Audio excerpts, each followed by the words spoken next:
Buongiorno da Sicilia 24, questi i titoli del nostro telegiornale. Catania nelle immagini delle telecamere di videosorveglianza ai momenti dell'omicidio di Alessandro Indurre nel parcheggio di Corso Sicilia, ha fermato un 37enne che ha ammesso il colpo mortale ma per difendersi da un'aggressione. L'impianto di trattamento rifiuti sui terreni di parenti del sindaco di Melilli, la polemica diventa caso nazionale.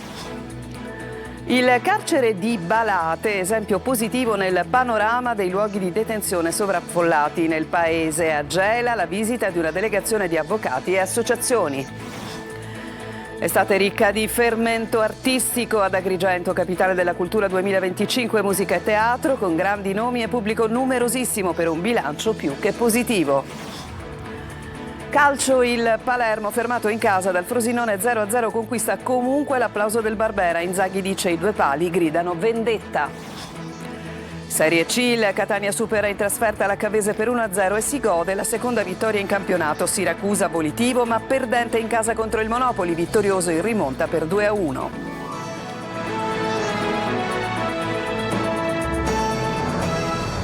Ancora ben trovati a Catania. L'omicidio avvenuto all'interno di un parcheggio di Corso Sicilia è stato ripreso dalle telecamere di videosorveglianza nel servizio che sta per andare in onda. Ricostruiamo quei momenti. Luca Ciliberti. Oggi la zona del parcheggio del supermercato Lidl in Corso Sicilia a Catania è quasi deserta, in pochi hanno voglia di parlare. Qualcuno voleva prendersi il posto qua e c'è stato un diverbio e quello là ha usato il coltello. I poliziotti della squadra volanti sono tornati sul posto per ulteriori sopralluoghi, ma le immagini immortalate dalle telecamere di videosorveglianza che girano sui social restituiscono i momenti drammatici della coltellata mortale sferrata dal 37enne etiope Abtom Ailu, con cui è stato ucciso il 40enne Alessandro Indurre. La discussione è iniziata all'interno del parcheggio MTS tra Corso Sicilia e via Luigi Sturzo intorno alle 10:30 del mattino, forse per questioni di soldi legati al parcheggio. Indurre, che indossa una maglietta bianca, corre fino all'uscita dell'area delimitata dalla sbarra gialla gridando qualcosa presumibilmente al 37enne etiope in maglia blu, che repentinamente torna indietro e comincia ad aggredire il 40enne prima di tirare fuori il coltello e scagliare un fendente allo sterno del suo rivale, che accusa il colpo. Indurre si alza la maglietta per capire cosa sia successo e poi si allontana verso Corso Sicilia, mentre il suo aggressore cammina velocemente dal lato opposto, verso via Luigi Sturzo. Nel video si vede anche una donna con delle buste della spesa che si allontana. Il resto è noto. Indurre si accascerà poco più in là nel parcheggio. Qualcuno chiama il 118, ma Alessandro morirà poco dopo nel pronto soccorso del Policlinico di Catania. Nel centro della città scatta la caccia all'uomo, che si conclude poche ore dopo, quando una pattuglia dei carabinieri nota un uomo con le mani sporche di sangue lavarsi frettolosamente in una fontanella pubblica in via Retusa. Indossa un paio di pantaloni puliti, ma ne aveva un altro paio sporchi di sangue con sé. Viene bloccato dai militari dell'Arma e poi con gli agenti della squadra mobile viene portato nella stazione di Piazza Dante a Catania. Ai PM confessa il delitto dicendo di aver colpito con un'arma da taglio il rivale, ma di averlo fatto per legittima difesa, costretto a ferirlo per non soccombere. L'arma non è stata ancora ritrovata. E intanto si riaccende la polemica sulla sicurezza a Catania, si ricostruisce anche la personalità della vittima, che sembra fosse ben voluta dagli abitanti della zona. Ancora Luca Ciliberti. L'omicidio di Corso Sicilia a Catania alimenta le polemiche sulla sicurezza in città, dove per 4 notti di seguito sono stati esplosi numerosi colpi di arma da fuoco contro esercizi commerciali e persino contro un'abitazione nell'ambito di contrasti criminali legati allo spaccio di droga. Ma l'assassinio di Alessandro Indurre ricorda anche quanto accaduto a Ognina lo scorso 30 maggio, quando per mano di un parcheggiatore abusivo extracomunitario fu ucciso il pasticcere Santoré.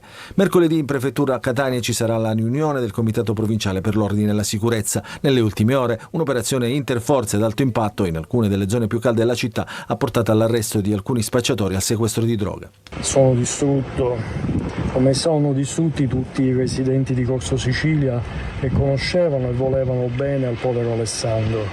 Prima di partire alle vacanze mi aveva chiesto di dargli i colori e vernice che avrebbe ripitturato il portone. Lui non era un posteggiatore abusivo come viene definito, era un mendicante che con gentilezza, garbo, parlando sempre in italiano, corretto, chiedeva aiuto e voleva ritornare a fare il proprio lavoro di imbianchino. Lo stesso soggetto che ha commesso il delitto ieri a Corso Sicilia Io sono stato aggredito e minacciato da questo individuo perché ho parcheggiato la macchina e mi ha chiesto 5 euro se no la mia macchina non fosse messa in sicurezza. Il sindaco di Catania Enrico Trantino è in contatto con il Viminale che gli ha garantito interventi concreti come l'aumento di uomini e mezzi per le forze dell'ordine. La Lega annuncia la presenza a breve della commissione antimafia a Catania e Grande Sicilia invita la politica all'unità evitando speculazioni. Il Movimento 5 Stelle chiede una convocazione urgente del Consiglio Comunale mentre il PD sottolinea come in città da oltre un mese c'è una condizione che ricorda il Far West. La speranza di ritrovare Denise è sempre presente nei nostri cuori nonostante il tempo trascorso. L'attesa di una risposta continua a tormentarci mantenendo accesa la fiamma della ricerca. Così Pietro Pulizzi e Piera Maggio, genitori naturali della bambina scomparsa 21 anni fa, il 1° settembre appunto del 2004. La piccola Denise Pipitone venne infatti rapita proprio davanti casa in via La Bruna. Aveva poco meno di 4 anni. La verità giudiziaria non è mai stata raggiunta.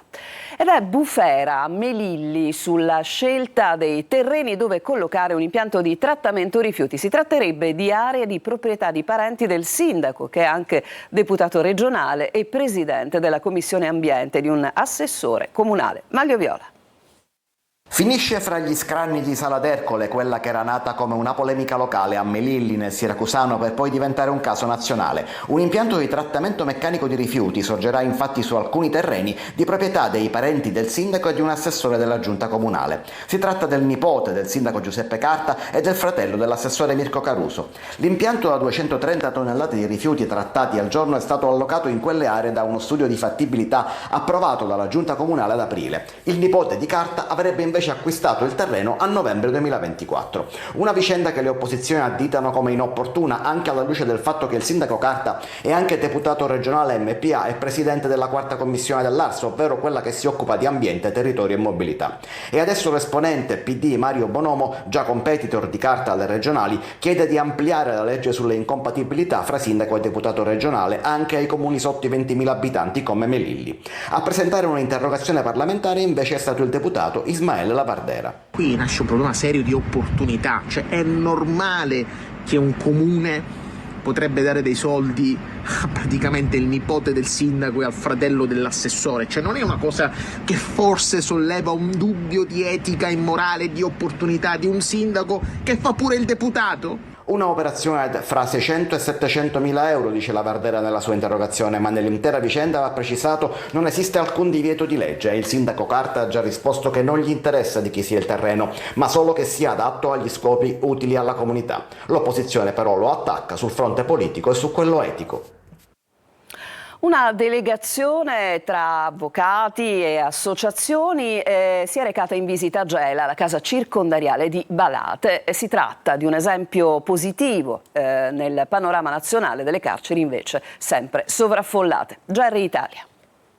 Un carcere che non opprime è l'immagine restituita dalla visita alla casa circondariale di Balate a Gela nell'ambito del progetto nazionale Ristretti in agosto. Un'eccezione positiva, dice la delegazione composta dalla Camera Penale Eschilo, i parlamentari Pietro Lorefice e Salvatore Scuvera, alcuni avvocati e l'associazione Nessuno Tocchi Caino.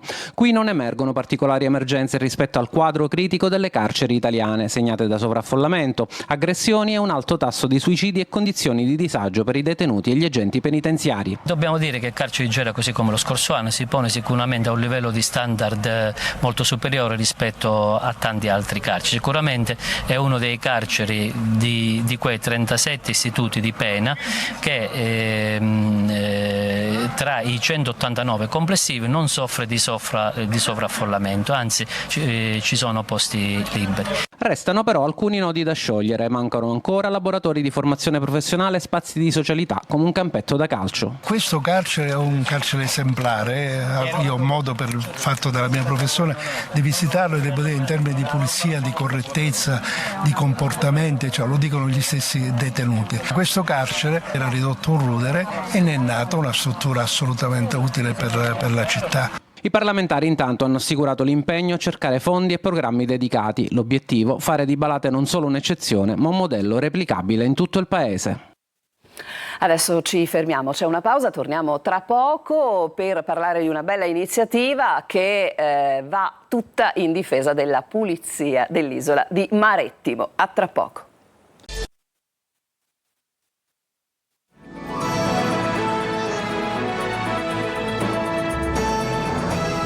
Seconda parte di Sicilia 24, boom di adesioni all'iniziativa Marettimo Pulita è più bella. L'iniziativa ha già infatti raccolto centinaia di contributi dall'Italia e dall'estero diffusi sui canali social dedicati all'isola. Laura Spanò. Marettimo Pulita è più bella. Sofia Goggia, sciatrice italiana, campionessa olimpica nella discesa libera, vincitrice di 4 Coppe del Mondo di discesa libera, di 2 medaglie mondiali e una delle centinaia di personalità del mondo dello sport, del cinema, della canzone, che sta partecipando alla campagna per la salvaguardia e la tutela dell'isola sacra dell'Edo di Marettimo. Marettimo Pulita è più bella è lo slogan con il quale il Comitato per i diritti dell'isola vuole sensibilizzare attraverso videomessaggi di soli 3 secondi residenti, turisti, visitatori alla salvaguardia e alla tutela dell'isola. Marettimo Pulita è più bella. Marettimo Pulita è più bella. Marettimo Pulita è più bella. L'entusiasmo con cui la gente ha accolto l'idea dimostra quanto Marettimo sia amata non solo da chi ci vive ma anche da chi la porta nel cuore. Non è un'iniziativa nuova per l'isola. È nato questo slogan circa 50 anni fa. Era un medico, un dottore, era un farmacista per l'esattezza, che qui sull'isola per la prima volta ha creato una farmacia e vedeva che l'isola aveva queste problematiche, voleva sensibilizzare la comunità, i primi turisti che arrivavano negli anni 70 e ha cominciato a divulgare attraverso delle locandine, stampandole a proprie spese, questi slogan di mantenere l'isola pulita. Marettimo Pulita è più bella, iniziativa meravigliosa per l'attenzione, la pulizia e il volere bene a un'isola meravigliosa qual è l'isola di Marettimo. Marettimo Pulita è più bella. Marettimo e Pulita è più bella. Andiamo ad Agrigento, è stata un'estate di musica e teatro, di grandi nomi sul palcoscenico e di un successo che ha riguardato le presenze del pubblico. Insomma, è già un bel bilancio. Davide Sardo. Un'estate intensa tra musica e teatro ha illuminato Agrigento nell'anno da capitale italiana della cultura 2025. Un cartellone ricchissimo che si è chiuso con un bilancio ampiamente positivo grazie a eventi di grande richiamo e a una partecipazione di pubblico straordinaria. Nomi amatissimi come Nino D'Angelo, Bruno Risas, Fabri Fibra, Antonello Venditti e Fiorella Mannoia hanno fatto cantare e ballare migliaia di spettatori. Grande successo anche per i concerti nella Valle dei Templi con Mario Venuti e Mario Biondi, mentre il festival ha avuto il suo momento clou con Vinicio Capossela. Non meno emozionante la stagione teatrale e di teatro danza con le produzioni dell'Efebo e le Albe nella Valle curate da Savatteri Produzioni, capaci di fondere mito, musica e suggestione in uno scenario unico al mondo, la Valle dei Templi. Un'estate che ha fatto registrare numeri importanti anche sul fronte turistico, con migliaia di turisti, italiani e stranieri, attratti dal fascino della città e dalla qualità della programmazione. Con la chiusura della stagione estiva, Agrigento guarda già ai prossimi appuntamenti, pronta a vivere fino in fondo un anno che resterà nella storia culturale della città. E adesso ci fermiamo, c'è un'altra pausa e in chiusura una nutrita pagina dedicata al calcio. A tra poco.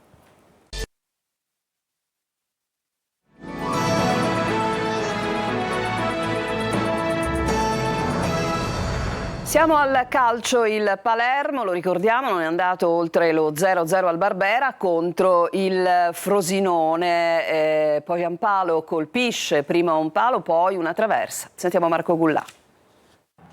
Ai punti avrebbe probabilmente meritato il Palermo, ma al Barbera contro un coriaceo Frosinone finisce 0-0. I rosanero però avrebbero sicuramente meritato qualcosina in più, considerati i 2 legni colpiti da Poyampalo. Il Palermo ci ha provato, ha flirtato con il vantaggio, ma probabilmente doveva osare di più per arrivare ai 3 punti. Il Frosinone ha retto, ha anche provato a vincerla, ma ha spesso sbattuto contro il muro rosanero. Barbera quasi pieno, fra gli oltre 32.000 spettatori giocatori c'è anche Sergio Mattarella, presidente della Repubblica e palermitano di nascita, presente in tribuna al fianco del numero 1 del club rosanero, Dario Mirri. Primo tempo avaro di emozioni per i padroni di casa, l'attacco più pericoloso è finalizzato da Augello che al volo sugli sviluppi di un corner conclude di poco alto. Nel secondo tempo, in avvio, il VAR nega un rigore al Frosinone, poi è il Palermo a confezionare le occasioni più limpide. Sfortunato e impreciso il bomber rosanero Poyampalo che colpisce due legni a distanza di 27 minuti. Al 52esimo palo esterno su un cross di Pierozzi. Al 79esimo, dopo un angolo, il finlandese prende la mira ma colpisce la traversa di testa. Nel finale non succede più nulla, entra Corona ma il Palermo non graffia. 0-0, il pubblico del Barbera applaude, la squadra ha comunque carattere e già un'identità ben precisa. Una partita, come aveva detto in conferenza, dura, se lo sapevamo, però insomma la squadra ha fatto una partita gagliarda come sabato scorso, ha lottato su tutti i palloni. È chiaro che i due legni un po' gridano vendetta, però gli applausi della gente alla fine sono la migliore cosa della serata. Diamo continuità di risultati, avremmo voluto regalargli una vittoria, però questo è il calcio, portiamoci a casa comunque la buona prestazione. E adesso alla Serie C, con la seconda vittoria consecutiva, con la buona prestazione del Catania a cava dei Tirreni. Il servizio è di Sergio Colosi.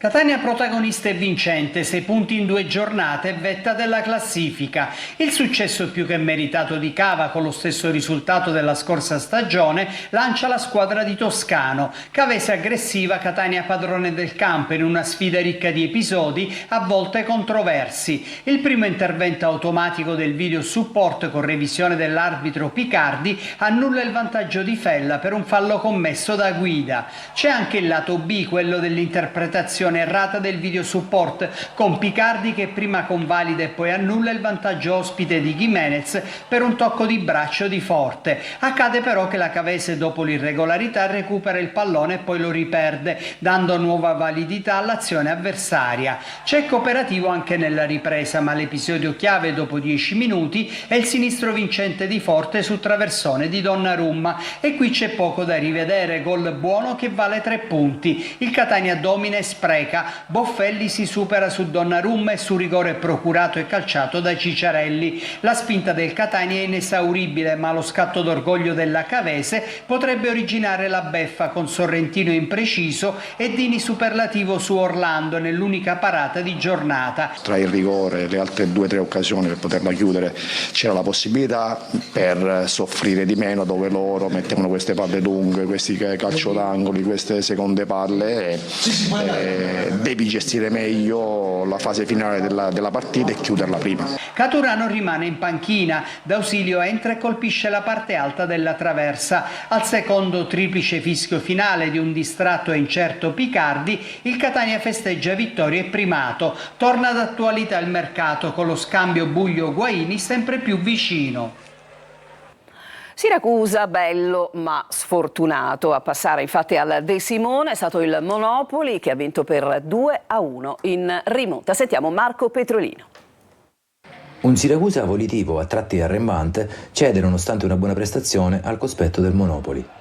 A Nicola De Simone sono i pugliesi ad avere la meglio, 2-1 in rimonta, al termine di una gara vibrante, ricca di occasioni da gol, e che a tratti gli azzurri, soprattutto sull'1-1, sembravano poter riuscire anche a vincere. Gli episodi però, ancora una volta, non hanno sorriso alla squadra di Turati, che dopo i tentativi iniziali di Falzerano per i pugliesi e di Contini per gli azzurri, era passata in vantaggio al 13° grazie al tapin di Capanni all'esordio in maglia azzurra.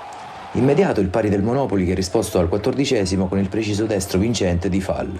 Siracusa che però nel finale di tempo e soprattutto a metà ripresa ha più di un'occasione per tornare avanti, ma al 67° il bel pallonetto del neoentrato Valente viene neutralizzato in tuffo da Piano. Qualche minuto più tardi, in una delle rare proiezioni offensive imbastite dai biancoverdi nel secondo tempo, l'episodio che decide il match. Falla interviene in ritardo nel tentativo di anticipare Longo in area e l'arbitro decreta il penalty, con lo stesso Longo che dagli 11 metri trasforma con un pregevole cucchiaio. Inutili nel finale gli sforzi profusi dal Siracusa, che ci mette l'anima lasciando il campo tra gli applausi dei suoi oltre 4.000 tifosi, ma che resta ancora, come accaduto a Salerno la settimana scorsa, a bocca asciutta e a secco di punti. Non ci sono altri aggiornamenti, dunque questa edizione del telegiornale si chiude qui. Io vi ricordo prossimo appuntamento con l'informazione su Telecolor alle ore 14. Vi lascio adesso con la rassegna stampa curata da Luca Ciliberti. A tutti una buona giornata.